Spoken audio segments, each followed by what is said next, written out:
In this unit, we're going to cover the deal. We're going to go and buy a vehicle and mark it up and resell it at a profit. Before we get started, though, I want you to be fully aware, in case you're not already, only licensed motor vehicle dealers can buy vehicles without paying sales tax. So when you get your Pennsylvania dealer's license, you're going to be able to go buy a vehicle, you're going to be able to mark it up and resell it for a profit, and you're not required to pay sales tax on a vehicle that you're purchasing to resell. If a person in the state of Pennsylvania does not have a dealer's license, they're required by law to pay sales tax when purchasing a motor vehicle. Now, unfortunately, there's a lot of folks out there that want to buy and sell vehicles for a profit in the state, but they don't want to go through the steps that you're going through to get a legal dealer's license. So what these folks will do, they'll go buy a vehicle from someone and they'll ask that person to sign the back of that title, and then they try and illegally flip that vehicle without paying sales tax on that vehicle. And that is illegal in all 50 states. And I want to show you this in just a moment. How do you avoid these titles? When you're buying a vehicle from an individual, you want to make sure and ask that customer, is the title in your name? It's very important when you're buying a vehicle from an individual, ask the person if the title is in their name. So when you're buying a vehicle, you want to make sure you're only buying a vehicle from the person whose name's clearly printed on the front of the title.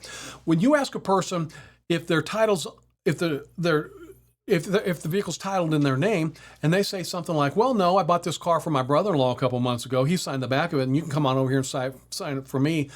That's an illegal transaction. So you want to stay away from those titles. Make sure when you're buying a vehicle from an individual to resell, make sure you're only buying it from the person whose name is clearly printed on the back of that title. That's something I want you to be very aware of.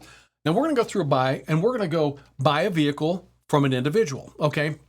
So the very first thing that we're going to do is we're going to do the very first assignment box at the very top there. My best advice for you, whenever you are completing a title, just make sure and read the title. It tells you exactly what to do. It'll say purchaser's legal name or dealer number of seller. So when you set that title down and read it, it will tell you exactly what to do. So you're going to go buy that vehicle. We're going to mark it up as high as we possibly can. And now we're going to sell that vehicle to the customer back in our office, okay? Now remember, the state does require you have sales activity only at your licensed location, so you don't want to go, show this car at Walmart or something like that. You have to show it right there at your licensed location. Now that we bought that vehicle, let's go ahead and sell it. So what we're going to do, we're going to go ahead and do the reassignment form like you see here on the very back of the title. So the thing about having a dealer's license is going to allow you to buy a vehicle and resell it on the same title. Whenever you buy a vehicle as a Pennsylvania dealer, you don't have to go get a brand new title. You're going to be able to take that title right back to your office and mark the vehicle up and resell it on the same title by doing what is called a reassignment. That's what these additional boxes are that you see right here. Remember, we bought the vehicle on the first assignment. Now you can take it back to your office and you can sell it on these additional assignments like you see right here. So with that being said, as you see here on the back of a Pennsylvania title and most other states' titles, there are multiple reassignment boxes. So I want you to be aware. When you start buying vehicles at dealer auctions, you're going to realize a lot of times when you buy a vehicle at a dealer auction, it's already been bought and sold by several other dealers. And there's a lot of scenarios that could lead to this. Like, maybe the first assignment that you see right here, maybe the vehicle was initially bought by Joe's Auto Sales and he bought it from an individual off a marketplace. Well, then maybe they decided to cash that out as fast as possible. A lot of times a dealer will buy a vehicle directly from an individual and they'll take it straight over to the dealer auction and sell it on next Tuesday's sale to try and cash it out as quick as possible. Well, maybe another dealer realizes that a dealer auction on the other side of the city is going a lot higher. So maybe another dealer bought it with a second box here from one dealer auction and then took it over and sold it at another dealer auction. And then maybe the dealer on this third assignment bought it from the second dealer auction and then sold it to the dealer across the street. So what you see here is multiple reassignments. Now, even though you're a Pennsylvania dealer, you would think going into Pennsylvania dealer auctions that you're going to buy vehicles with Pennsylvania titles. You're going to realize that's rare. When you get your Pennsylvania dealer license and you go into a Pennsylvania dealer auction, you're going to buy vehicles that have titles from all over the country on a very regular basis. So there could be a scenario where maybe you have like a rental car company out of Dallas, Texas. They get 300 cars off of some 2-year rental program. Well, they'll do a little bit of market study, and if they find out the dealer auctions in Pennsylvania are going higher than the dealer auctions in Florida or Texas or Arizona, they'll ship 300 cars up to Pennsylvania next week.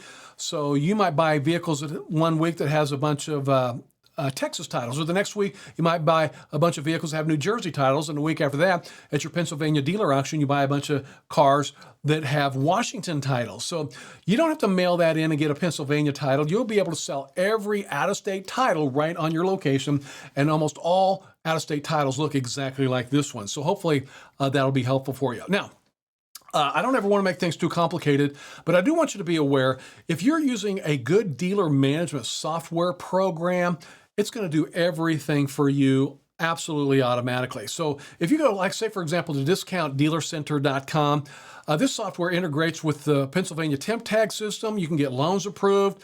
You can become a buy here, pay here dealer. It's also got a Pennsylvania dealer document library, completes all your transaction documents for you. So I just want to make sure it's so easy to use this software, and you can go to discountdealercenter.com and you'll see it right there. All the screenshots are going to be right there for you. So when you're booting up a deal, let's say we sit down at the desk and we've sold that customer the vehicle. Now what we're going to do is we're going to boot up the title deal. So on any software program that you're using, you're going to click on the new ETR deal like you see right here, and your dealership name should pop up automatically. You are going to have to designate whether the customer is paying with cash or financed or you leased it. So just enter on your DMS, that's your dealer management software program that you're using, enter whether they paid cash or financing or lease. And then you need to enter the exact sales price of the vehicle like you see right here, okay? And this is going to compute the actual sales tax that's going to be charged to the customer. Then you just want to type in the vehicle identification number of the vehicle that you just sold, and this software will load that vehicle. So let's say, for example, you typed in this VIN, and this shows you that you just sold your customer 2011 Toyota RAV4. Well, if you sold your customer a 2011 RAV4 and this screen's saying Harley Davidson on it, then you've inputted the VIN incorrectly. You're going to get so tired of double checking your VINs, but you want to make sure that the VIN is correct. So make sure that is the vehicle you just sold. Make sure and enter the exact odometer reading as well that was on that vehicle. And now you're going to enter the customer's information. And if you think about it, we're helping the customer get their title. So the last thing you want to do is misspell their name. So make sure you're spelling the customer's name correctly here. And by default, all their documents will be mailed to their home address unless they fill out the mail forwarding address that you see right there as well. So that would forward their transaction documents to a forwarding address. And then if there is a loan on the vehicle, you'll check the lien holder. Now, in a later module in your training unit, we're going to cover financing extensively. We'll talk about liens and things like that here in just a little while. So you're going to verify that information and double check everything, make sure it's all correct. And then you're going to select pinned ETR deal, and then you can easily print up all of your required deal documents. So what this automatic software is going to do is going to print up your mandatory bill of sale and any additional forms if you need those as well. So I always want you to be aware, this software program is going to simplify absolutely everything. It's going to print up your bill of sale like you see right here, but you can go to discountdealercenter.com. It's going to integrate with DealerTrack and CVR and some other programs for you. It's going to get loans for you. It has a Pennsylvania dealer document library, completes all the transactions for you automatically. So I recommend never running a dealership without discountdealercenter.com. In the very next training unit, I'm going to show you how to become what we call a PIN dot agent.